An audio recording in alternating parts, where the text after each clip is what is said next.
There it goes. All right. Okay, hi everybody. My name is Greg Larkin. We have a wonderful. I don't need to shout this loud, actually. I can speak like you're right here. Sorry. My name is Greg Larkin. We have a wonderful panel about how startups and large corporations can collaborate. I say it's a panel. Really, what I want it to be is a conversation, and what I even more want it to be is a no bullshit conversation. It's one of the hardest things any large organization can do is make the marriage between startups and corporations not end in divorce. And on one hand, we're at a moment in time where if you're not innovative, you won't be here for very long. And in another time, you have an enormous amount of entrenched habits in a large corporation that make innovation and especially partnerships with startups exceedingly difficult, to the point that 83% of them end in failure. We're lucky that on this panel we have people that have succeeded in being in the right end of that 80-20 split. We're joined by two entrepreneurs. We have Ben down there, who is the director for the Center of the Future of Work at Cognizant. Saskia joins us from Bayer. And we also have a couple, I'm going to say, which is a rare example of a startup corporate acquisition that has ended in harmonious, fruitful, value-added harmony. So that's a wonderful premise for this conversation. But I think more importantly than that, we have the perspective of survivors. I think when I say it's going to be a conversation between us and between you, the worst thing that I've ever had to endure in your side of this is having to listen to someone talk about how they're a superhero as it pertains to innovation. I'd rather hear about how this is hard, how you overcome those obstacles, and I hope that you can participate in that conversation with us. So I'm going to ask a really hard question. My questions are deliberately pointed. I am not going to aim that at specific people. I'm going to put them out there and invite people to grab the ones they like. So the first question I have is, when was the last time you got home from work at night and you're like, I need to quit my job?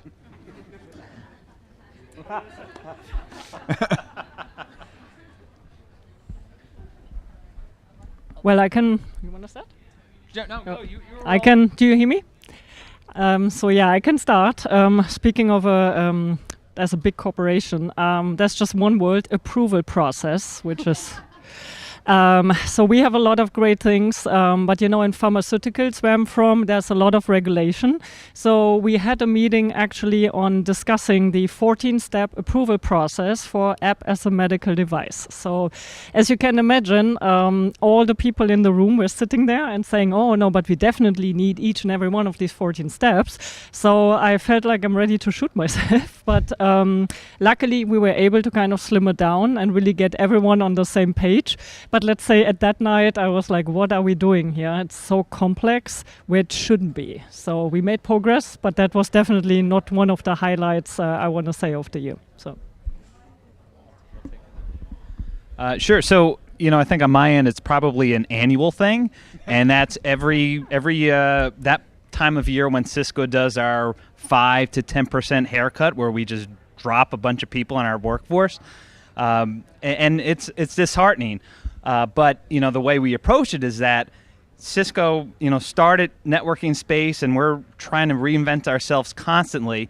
That means we need new skills. To be innovative, you can't just take the same people you have necessarily and retrain them. Obviously you got to retrain what you have, but in order to do that quicker, you need to chop off some new. Chop off some of the old, bring in some new. So to see that though every year, 5%'s got to go, 5%'s got to go. When I first came to Cisco, I was like, ooh, it's been tough. We've had this 2 years in a row, and then it was 3 years in a row, 4 years in a row, and then after, like almost a decade, it's like, I guess this is just the way that the business is. But it's done for innovation. It's not necessarily for any other financial aspect.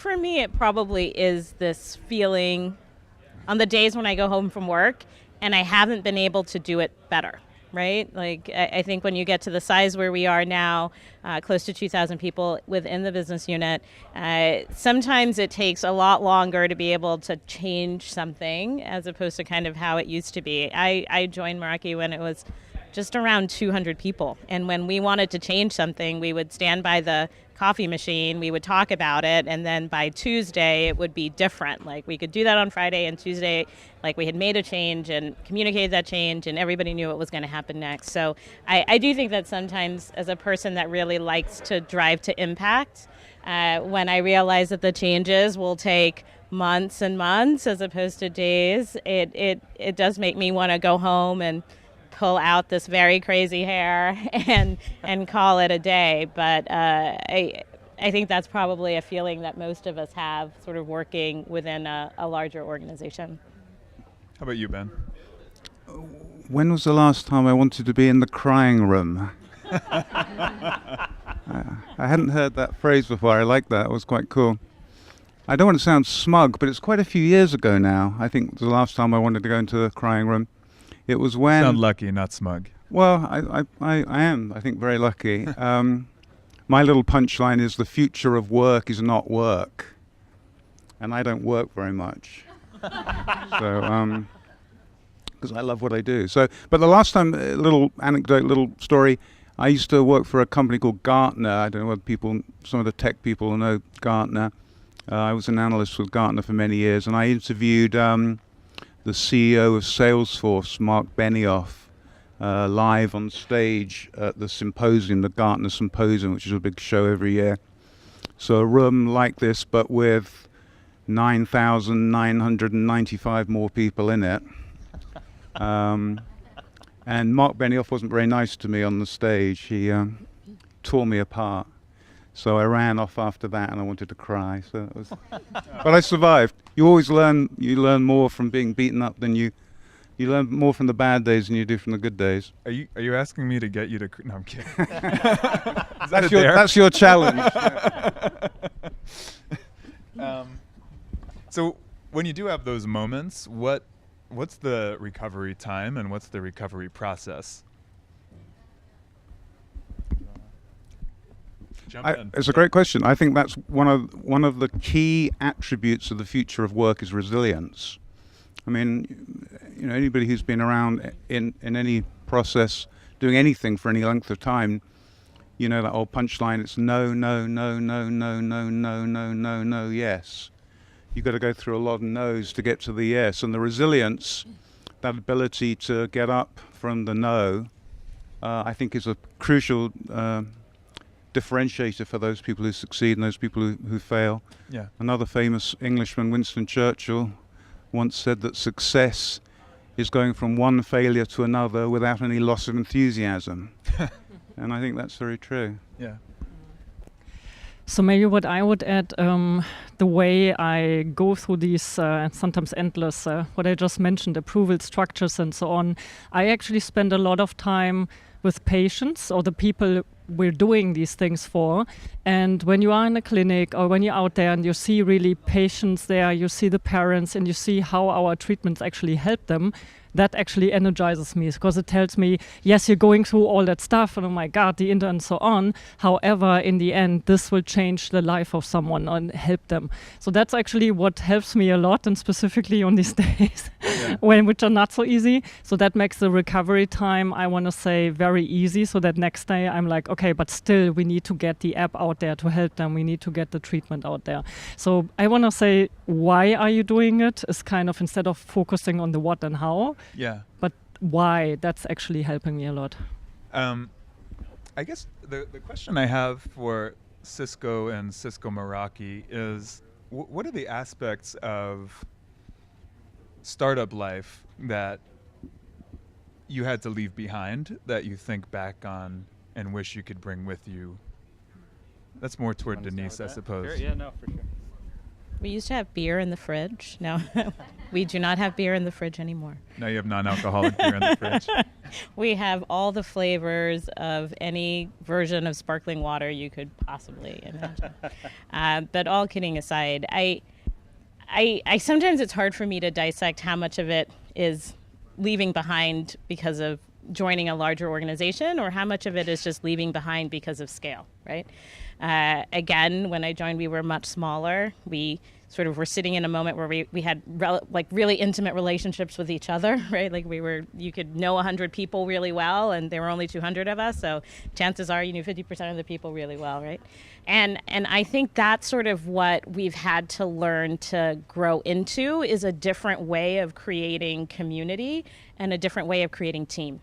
Far more deliberate, far more architected, and it's something that you don't really think about when you are in that startup space sometimes, because it's just everyone's showing up with this level of commitment. Everyone shows up with this like, give me a problem, I'm ready to solve it. Everyone shows up like doing hundreds of things in order to move us in a shared direction. And I think as you get bigger and your organization gets a bit more complex, what happens is that swim lines emerge and people have to really learn how to work and collaborate with each other differently. So we had to learn a new way of working together. Yeah. That included our colleagues at Cisco, included their partners and our partners, included our team internally, and we had to leave behind some of the informal ways that we communicated in order to be able to have a team that was focused on the same set of priorities. Yeah. That was a huge difference, and I think sometimes when we think about the failures within an organization that gets married to another organization, I think that's one of the things that people don't step over. They don't know that they have to actually change the way that they communicate. Chris, what was the conversation that post-acquisition you think to yourself, man, that's a conversation we really should have had before we got married?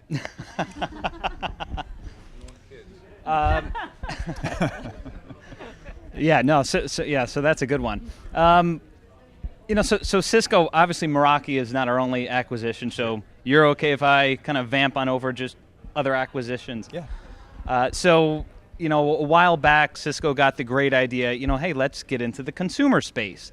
We're already, a titan of the enterprise space. So one by one, we started to say, Scientific Atlanta, Cisco wants to be in your living room. Not physically break into your house, but we want to be in the network, in your living room, got the cable. So we acquired Scientific Atlanta. Then we said, you know what? We also want to get into consumer video. So I don't know if anybody remembers the flip video cameras that were totally pervasive before everyone started getting it on their phone. Cisco swallowed up flip video. And then the third piece of that was Linksys. And I'm sure everybody at some point had one of the blue and black Linksys routers back in the day. So, here we had Linksys, we had Scientific Atlanta, we had Flip, all these various components of the consumer space that we said, this is great, all these great acquisitions. But the reality is, on paper it looked great, but there was no heart to it all. And, I think had we taken a step back beforehand and said, this creature that we're creating, we need the heart, we need the brain, not just, some great looking appendages here. And I think that was a big miss. I think had we been able to go back and do it a little bit differently, we might have been a little bit smarter, but, it makes you realize that it's not just about going out and capturing whatever the greatest asset is at the time, because that consumer business is something we completely vacated. What is the characteristic that, after having been through startup, corporate collaboration, partnership for as long as all of you have, what is the single hidden characteristic that is like, someone who does X is likely to be a very good partner? What does that tell? Shall I? One observation from a big company, and maybe some of you are in kind of smaller companies and on the other side of the kind of deal table, and I don't say this to just, put one side of the argument. It obviously takes, there's a lot of takes two to tango. There's a lot of kind of fault on both sides. But one of my observations is that smaller companies get bought. They get very excited by that because there's a liquidity event, or there's the potential of a liquidity event. And nowadays, particularly with capital markets, the whole equation of how you get that exit is very different to what it was 10 years ago. Little companies get very excited, and I'll probably get booed here and booted out of the room, but get a little arrogant. It's funny because if you think about the dynamic, we're buying you, so we must like you. And there's a little bit arrogant. Or you're buying you because we think we can fix you. Yes, that's true, but I'm talking the psychology of the smaller party. There's a little arrogance that comes into it. And I think the big mistake that smaller companies make coming into a big company is that they kind of expect the big company to change. I remember when, this was back in prehistory, AT&T brought an early cloud vendor, and the cloud vendor said, we don't know whether we're the seed or the virus in AT&T. So my advice for the smaller company in the sort of strange psychology of power, and again I see this mistake and I've seen this work, and I think it's the number one kind of recipe for success in this relationship, is that the smaller player needs to make friends with the sales team in the bigger player. Find the salespeople who are actually on the interface with the client. Make them your best friends. Take them to dinner, take them to lunch, get drunk with them in, the WeWork, the WeWork tap. Make that salesperson your best friend, because ultimately that's your channel. You're in an internal channel environment, and if you don't understand how channels work in big companies, then you are simply a virus and you'll never be the seed, and your exit strategy, your liquidity event will be a fraction of what it could be if you're really successful. Does anyone else want to jump in on that? The only thing that I would add, just having some sort of open culture. Me speaking more from the corporate end, because if you have that closed culture and expect that any acquisition you make that you're going to have to conform all of those people, they'll be gone. I mean, there's no way that'll happen. And I think if you look at Cisco's history, for example, really laid back California culture, early in the Valley. That's part of the reason why we've been so successful over the last 30 years acquiring so many companies. I mean, no one, not even Google, Apple, IBM, has acquired more market valuation of companies in that time span than Cisco. And it's because, we're open to, doesn't matter who you are, what you are. And I think that mentality helps. I do think that there's hubris on both ends. Yes. And Thank you, Denise. Yeah. I was hoping you'd say that. As someone who came into Cisco, I remember even just sort of the engagement that we had with the acquisition team. And I would sit in the room and I would think, well, if you could have built this, you would have. So we're kind of sitting here because you didn't. But at the same time, I think on the flip side of it, I think there's a path there to go from the size we were to the size we are now and the size that we hope to be 3 or 4 years from now. And that path actually does require a lot of partnership with our parent company and the sales team at Cisco. It does require a lot of partnership with our customers who already have a relationship with Cisco across multiple business units. And I think that we, to your point, we missed that at the beginning. Like, we sat in it and we said, hey, we have this thing. We are cloud native in a world that is command line driven, and we have an opportunity to do something different here in this company. And where we've had some challenges has been in this place where we didn't sort of recognize what we could learn and how we could grow from the other things. So when you ask what needs to exist, I think there needs to be some humility in the moment. and there needs to be some sort of, to your point, resilience and flexibility in the process, both at the beginning and as you continue to grow your businesses together. So I want to pick up on that, Denise, for a second. I've been through 7 acquisitions. That seems like 6 too many. Right. So I was acquired twice, and I was the acquirer 3 times, and I was an advisor the 2 other times. Every startup CEO who gets acquired views it as a validation that everything they've done was right, that they've finally made it, they should be running things. It's only a matter of time before the company that bought them realizes that they're the better company.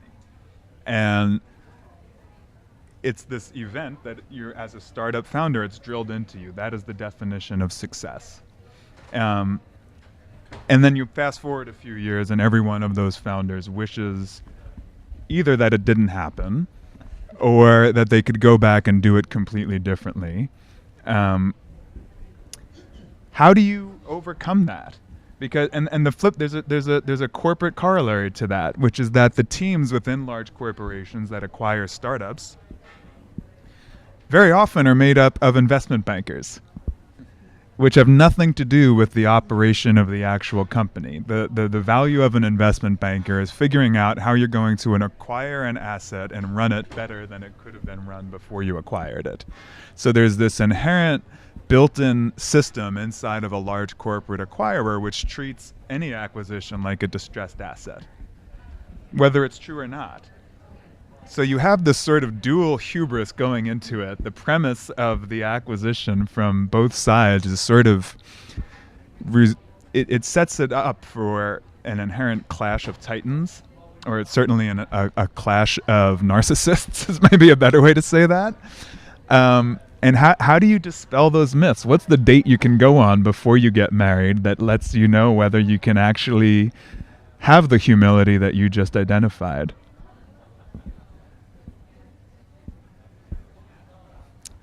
I stumped everybody.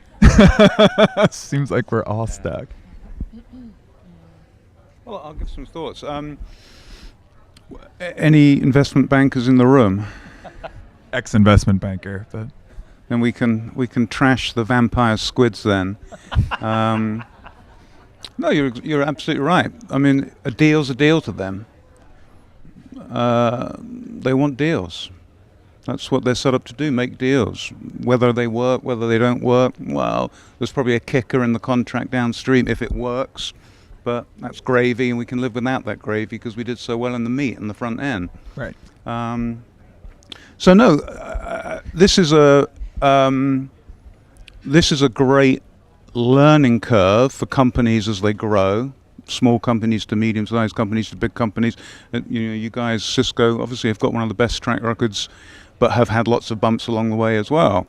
Oracle have bought up a huge number of companies. Similarly, a lot of bumps along the way. My company, Cognizant's a big company. We've done deals. Some of them work, some of them don't work. There's a learning process for everybody in it. I think, as we're all agreeing, there's a lot of hubris on both sides. Again, that's why I come back to simple metrics, simple tactical things, understand your channel, understand what the motivation of your account people are. Are they coin operated? Are they complex deals?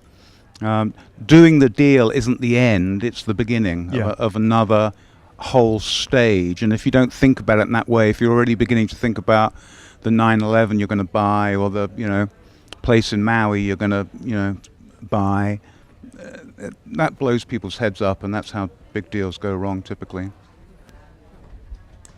Yeah, maybe to add what you said around the learning curve, I think that's actually what happened a lot during the last years. So at the beginning, it was always big corporation, startup, you buy them, you're trying to kind of integrate them, and that's almost the death of innovation and what they're doing there.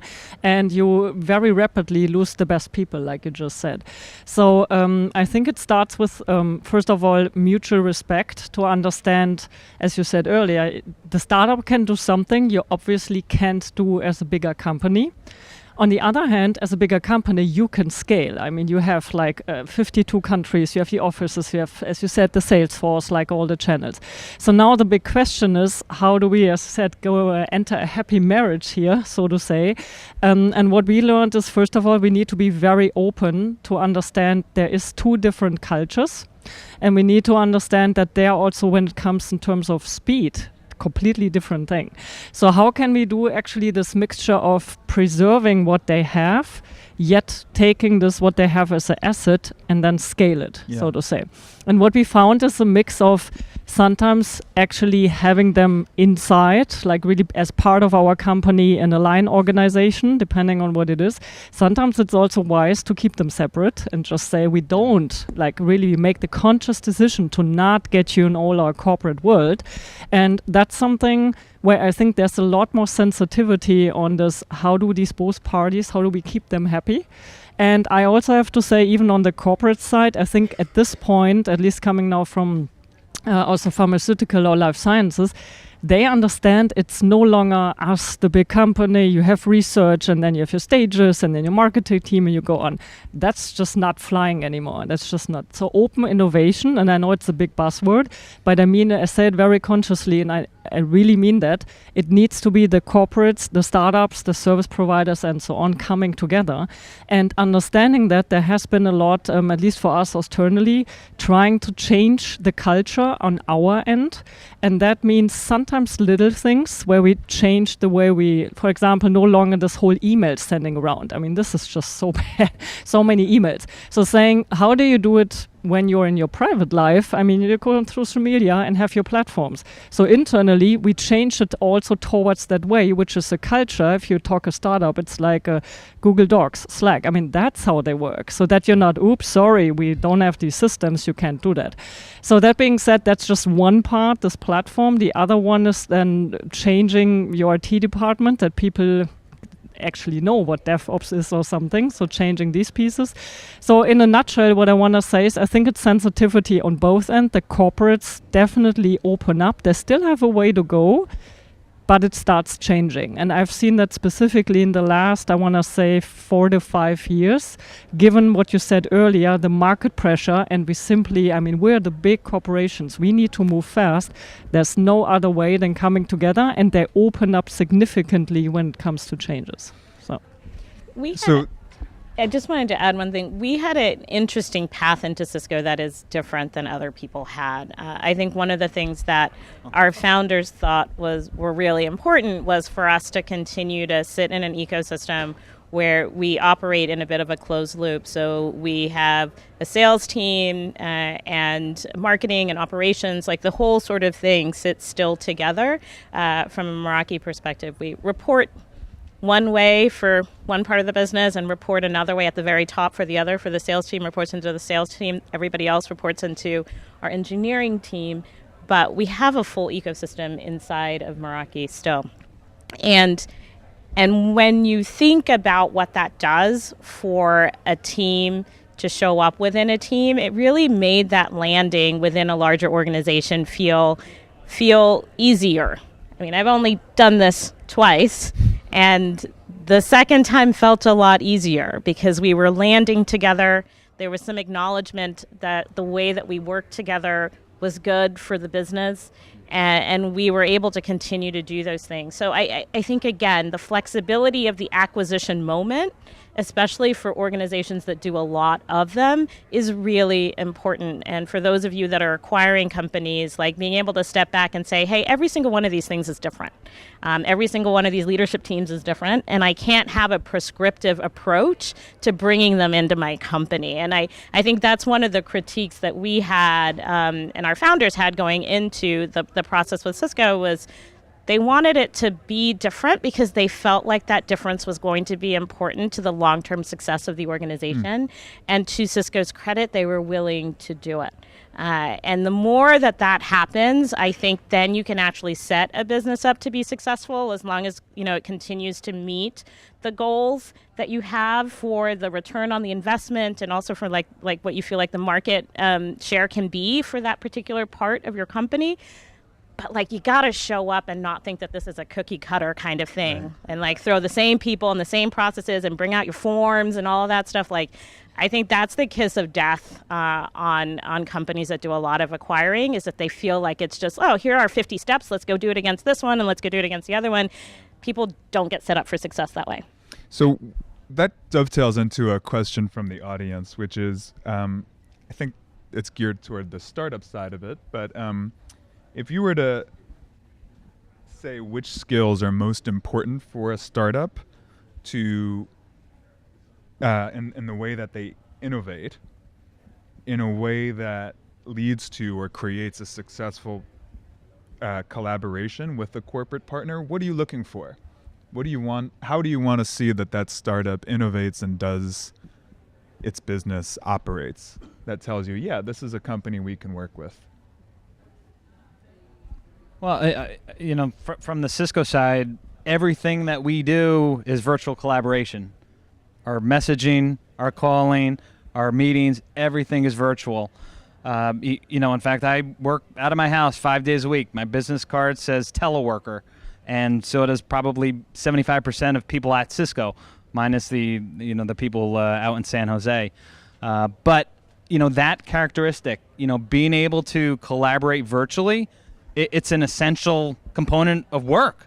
Not just for dealing with acquisitions, but just in general now. So I think if you're a company that's looking to get acquired and we're looking to see, is this going to be a good fit? If you're used to that type of collaboration, that's definitely a step in the right direction. What one of the things I used to be the head of innovation at Bloomberg, and the difference between the startups that worked well and the startups that didn't very often had to do with whether they found a godfather. By that I mean the executive in the company who's extremely senior, who is determined to use their power and use their influence to leave a legacy of innovation. How do you find that person? What are some of the things that startups can do to get that person to step forward? I would say we do it systematically. So we pair startups with the executives because we found exactly the same thing. One is someone needs to, I must almost say, show you around and explain a little bit the world to you. But you can do this on the operational level. And I think that's the sponsorship is the important piece to say, as you go through annual process, then the analysts, then the shareholders, like all the stuff, to explain to you what that means and how it connects with what you're doing. It's almost like translating the language. And then on the other hand, also sometimes just shielding you from all the stuff. It's both ways. One is it's kind of showing you what's happening there. The other one is just sometimes saying, no, they're allowed to do this. And yes, they failed 3 times doing X, Y, Z, but that's normal. Kind of saying it's sometimes putting it a little bit more in context and perspective and saying, that's what we want. We want them to do X. And it's almost like a spokesperson. The higher, as you said, the better. Because then people see, and this person can also then link it to, these are our business objectives, the numbers we want to make. And yes, that's what you see here happening, will ultimately contribute to that. You need that translator, because otherwise you come in there and explain your either great technology or your model, but it's just not resonating because it doesn't use the right language. So that's what I would say. We do it systematically and also train the startups and the CEO, as you said, and to do it themselves. But it takes some time. Sure. And again, you want to have the balance of not exploring them too much in that world. So Ben? I mean, it's a very good point. I don't think that applies exclusively to in this M&A kind of. I mean, that's in a way the secret to all work is you must have a patron in a big business. I have a very good patron who's like the number 3 guy in the company. So I sometimes kind of joke that I work in Malcolm's sculpture garden. He's like my Renaissance godfather. I'm sort of doing my thing in his sculpture garden. As long as he's happy with what I'm doing, then we're all good. And I would say that that's true in the whole due diligence on both sides in a deal. If you're a smaller, if you're the acquired or going to be the acquired, if you're the target, and you can't identify somebody on the other side of the table with whom you've sort of developed that relationship already, or you believe you can develop that relationship with. To me, that would be a red flag, because there's probably, like we said earlier on, bankers in the back pushing this deal. There's no real Vulcan mind meld. That to me would be a red flag. Yeah. Yeah, just to add one more thing, and I don't know how unique this is. Cisco being a big acquirer, maybe it's just because we're in a bit of a different state than most people, but we've got this thing called the Founders Forum. So every company we acquire, their founders become part of this group.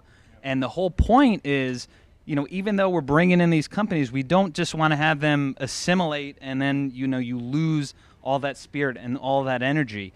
So to have, this group of, I think we have about 40 or so people in it, and all 40 of these are people who have started from the ground up to a point where they were acquired, and just a massive amount of talent, knowledge, and just perspective. And I think by having them still kind of lean on each other and, compare notes, and also just, take on certain initiatives for Cisco, it's just absolutely unbelievable to have something like that. Denise, one of the questions from the audience is sort of related to what Chris just alluded to, but how do you build community?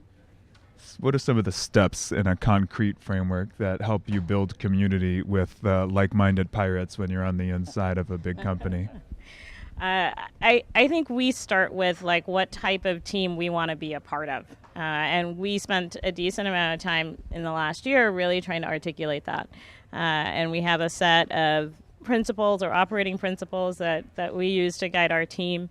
So that way, on day one, people show up and we say, hey, we hired you because you're an amazing talent, but we hired you because we think you can work in this way. And this is the way that we're going to have to work to continue to innovate and continue to grow our business. So we're really deliberate about that. We're really deliberate about getting more and more deliberate about creating a culture that is focused on belonging. So people can show up and do their best work and feel like who they are is not getting in the way of that. So I think we do spend a lot of time architecting around the type of team we want by being really deliberate about things like operating principles, values, or however you want to call them.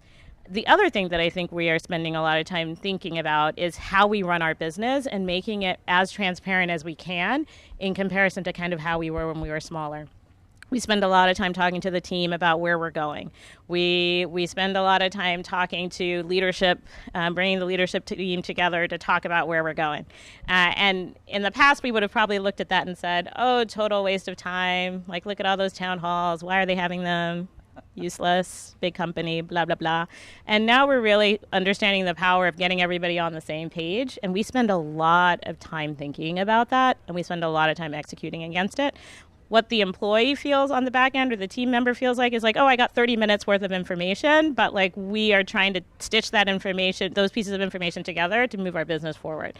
If there's nothing, when people get acquired, I think the thing that they sometimes forget to do is that they're still building a business within a business. Your problems don't go away. Sometimes they get amplified. Except your founder's a millionaire now. Except for your founder and your, engineers are millionaires now. Your heads of HR, not so much millionaires.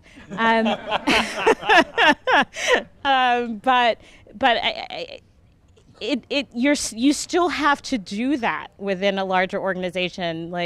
Cisco doesn't show up and all of a sudden your team is more engaged and more excited than they ever were. It doesn't work that way. And sometimes I think founders kind of start to go, oh, I can take my foot off of that pedal and kind of just keep on focusing on, growing customer count or whatever. And the reality of the situation is that the pedal that you need to keep your foot on is the one around team, the one around talent, because it's different when you're recruiting and you're building a team within a larger organization. All right. I think we set out to give the story of a survivor rather than a superhero, and I think we've succeeded in that. I think we took everyone into the trenches of what makes this work and had an honest, candid, no bullshit conversation about how corporations and startups can work together and some of the problems they have to be prepared to wrap their arms around. So thank you guys for the panel, and thank you to the audience. I think this is a great conversation.